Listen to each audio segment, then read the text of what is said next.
Hi there, and welcome to another episode of Can't Stop the Growth. I'm your host, Chad Peterman, and today we are going to dive into some audio from our Future Leaders Series meeting that we hosted here at Peterman Heating, Cooling, and Plumbing, which centers around the subject of leadership and where you come from as a leader. You can either come from a place of management, so managing someone's actions, or you can come from a place as a leader of coaching someone's actions.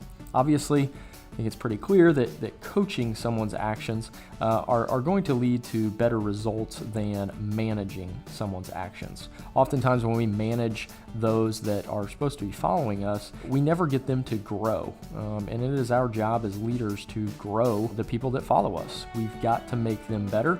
We've got to provide the resources and the tools for them to continue to improve, or else it is always going to be a quote-unquote management job. And really what we're looking for is leaders who are going to empower people to be at their best. Without further ado, we'll jump into the audio and check this out. How do we modify our leadership to encourage others and to make sure that they too can achieve their goals? Funny enough, as I was kind of preparing this, we sat down. Obviously, we hosted the Nexstar Service Systems class Monday, Tuesday, Wednesday of this week. And on Tuesday evening, we went out to dinner with the trainer, and he was talking about this exercise that we're actually going to do for the service technicians here this week in their meeting. And I don't know the ins and outs of the actual exercise and different stuff like that, but I kind of wanted to go over kind of what they were talking about, because I think it's very relevant to what we're kind of talking about today. So essentially what they did is they set up a exercise in which the technician could choose between three roles when helping a customer. You can be the repairman who goes out to a call and your sole objective is to repair the system. You could be a salesman, so your sole objective is to go out there and sell the customer something. Or the third one is you could go out there as the person who's going to help that customer. And so as I got to thinking about it, and we were kind of talking through it, it kind of dawned on me that like this is the piece that could really skyrocket our performance, is if we can get everyone in the organization to come from a place of wanting to help as opposed to wanting to put our agenda on somebody else. And I think about it from the perspective of, if we go out to help the customer, we are going to allow them to dictate what solution they would like, rather than going out there with a particular mindset and this is the only thing that we're going to do. At that point in time, the customer is never going to win, because we're never going to figure out what the customer actually needs, because it's not important to us. What's important is getting our agenda done and moving towards that place. I think the same thing is applicable in management and when it comes to leading people, is that where we come from in our own mindset of what we actually want to do is one of the most important pieces to this puzzle. And when I say that, what I'm getting at is, what are we trying to accomplish when we give someone direction, we have a meeting, we, correct somebody? What is it that we are trying to accomplish? Well, that could be looked at in a bunch of different ways. So as a manager, let's take, for instance, someone who's messed something up, okay? They didn't do what they were supposed to do. Well, we could come at it from a perspective of, we're going to come at them and tell them what they did wrong and how they need to fix it. And that could go a bunch of different ways too. Do we make them feel bad? Do we just, do we scream and yell at them? What is it that we're going to do to basically get change out of that person? Well, as we all know, depending on how that person's wired, they could take any one of those approaches any number of different ways. Some people, you gotta, they respond to if you were to yell at them. I think oftentimes when I think yell, I think like a basketball coach. Like some people, you need to scream and yell at them, hey, don't do that again, and then that's how they respond, and then they, they're pissed off, so they do better. Or some people need to sit down with them and kind of talk through it, do whatever it may be. And so I kind of got to thinking about this in the same light as that technician exercise, as far as what if we as managers just come from a place of wanting to help? So regardless of the situation, regardless of if someone did a great job, did a bad job, did a mediocre job, we're trying to get them to do a different job. What if we just come to that person as a leader wanting to help? Will that person direct us in the proper direction? My experience is yes, because at that point in time, when you come to them and only want to help, what we found is that people will tell you what they're struggling with and why they're struggling with it. Well, I don't really understand why we're doing this, or I don't understand why this is important. Perfect. Let me explain. Let me help you. And as a manager or a leader, or wherever you find yourself, coming from that place of just wanting to help you, especially when people are struggling, they're going to tell you how to help them. And it comes by asking the right questions and really them understanding that you are there to help. You're not there to scold them. You're not there to point out how stupid of a mistake they made. You're there to help. And to me, the key to doing this is getting yourself in the right mindset.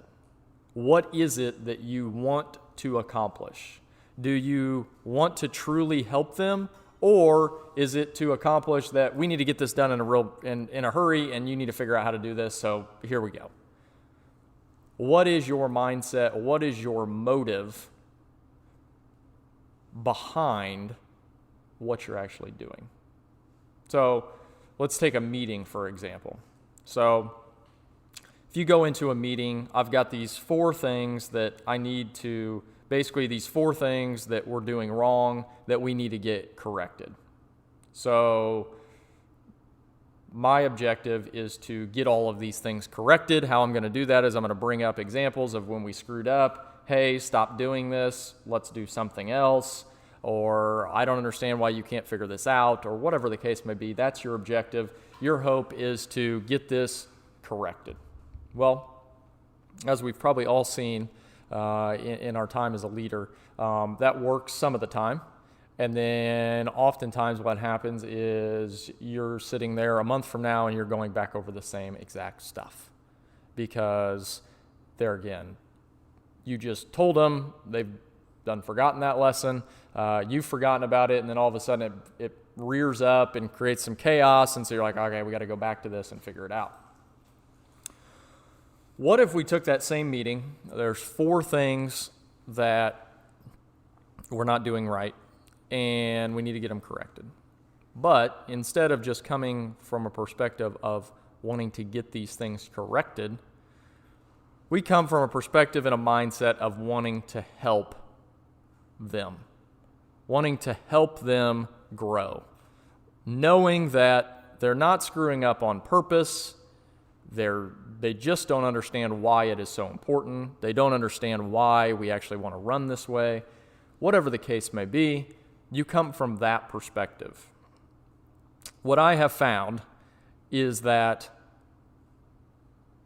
it makes a far better meeting. It makes a far larger impact if you come from the right place at the beginning. So I mentioned this technician exercise.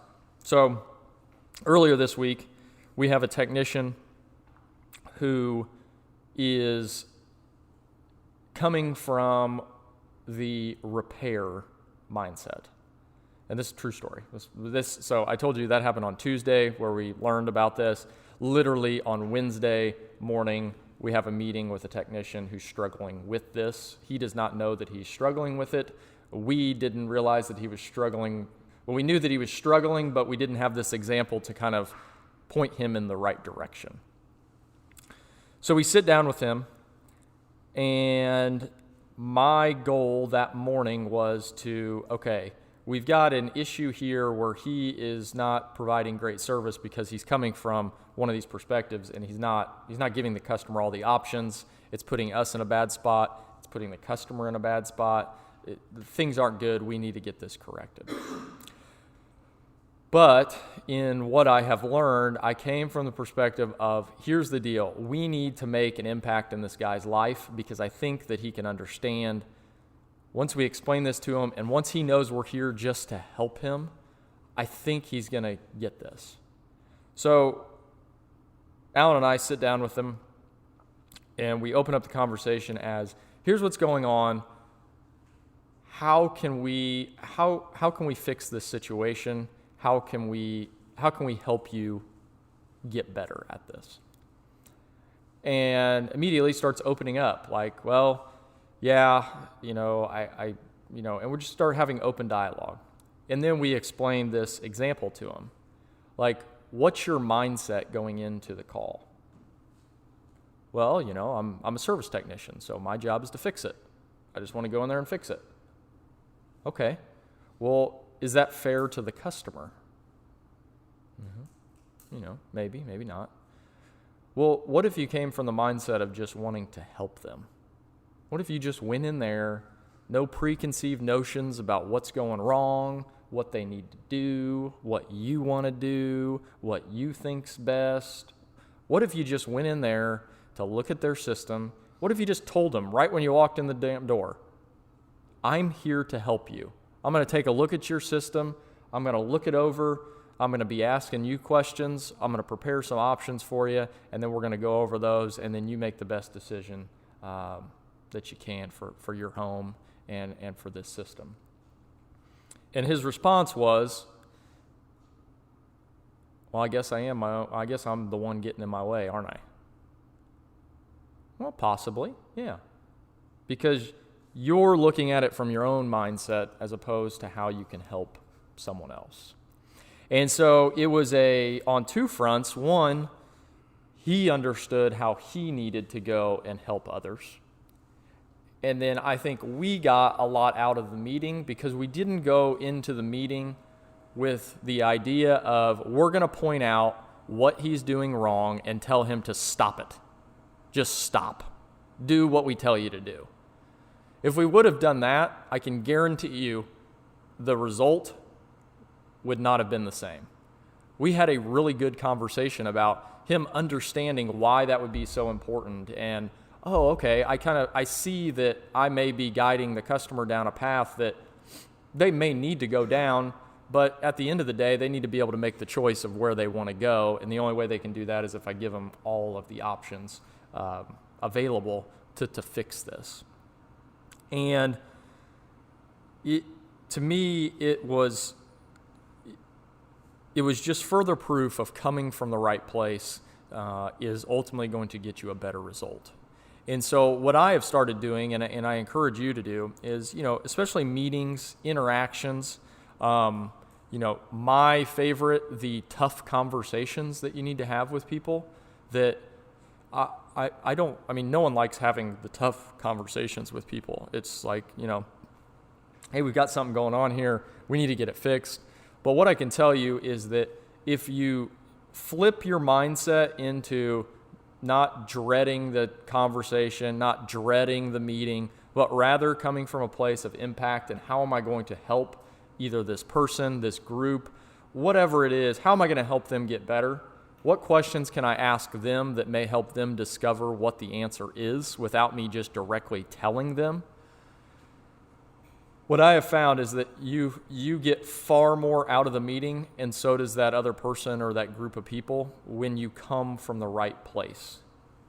So I encourage you, if you have a meeting this week, if you have something that comes up, how are you going to make that meeting better?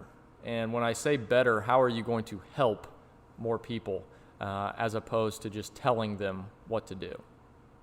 Another example of this is when we first started kind of our management meetings, they sucked. They were bad. It was just me talking up there, just spitting out God knows what about what we're doing this week and stuff like that. And, it made it very difficult to schedule the meeting each week because it was like I had to come up with like 8 things that I could like speak for 30 minutes on and like drag them out so that it felt like we were getting something out of the meeting. But really it was just me talking. And so when I kind of flipped this mindset of it's not a meeting just to have a meeting and talk about, the 5 things that are going on this month. There's a piece of that you've got to do because that's just part of business. But what I started doing is, okay, how can I make this meeting come from a place of wanting to help, wanting to impact, wanting to provide value in some sort of way to the people that are taking, 45 minutes out of their day to meet here. Like, we've got to make this somewhat beneficial. We've got to move the needle in the right direction. And so when I started coming from that, finding content to talk about, finding articles, having good discussion, it all starts to take shape. And it all starts to compound on it. And I'm not saying, the meetings we have now are like the end-all, be-all, but they're sure as hell a lot better than the ones we had before. And I think for me, it all comes from coming from the right place and making sure that my intent is correct. And I think a big piece of that is you can take that as a leader. You can take that from a simple meeting or a simple, one-on-one conversation or whatever that, and you can apply that to your day. And when you apply that to your day, it's contagious. You start to affect far greater numbers of people when you have the right mindset. When you go into each and every day as, how am I going to help people? How am I going to provide value? When you do that, I'm telling you, you have some wonderful, wonderful days, because as those things start to build and as you start to impact more and more, you gain that momentum that we were talking about earlier. Is that a habit goal? I'm going to impact 3 people today. I start, and why this is a piece of why I think the journaling is so important, because that's, for me, what flips my switch in the morning of being in the right place. Now, do I get there every morning? No. I want to, but some mornings are harder than others. But when everybody wakes up, you're tired. Like I said, I'm sure everybody would raise their hand and say, would I like to turn over and get 30 minutes more of sleep? Absolutely. But at the same time, once you get up, now it's how do I get in the right frame of mind to be successful? And to me, being successful is all about mindset and where you're gonna put yourself and where you're gonna be in order to be successful. It's easy to forget once the day starts going and you're getting pulled this direction, getting pulled that direction. But if you come from a place of wanting to help, whether it be out in the field, in here, with your family, whatever it is, coming from a place of wanting to help, I think is the ultimate driver in achieving your goals, impacting people, whatever it is. You're going to have a far better day if that is your outlook.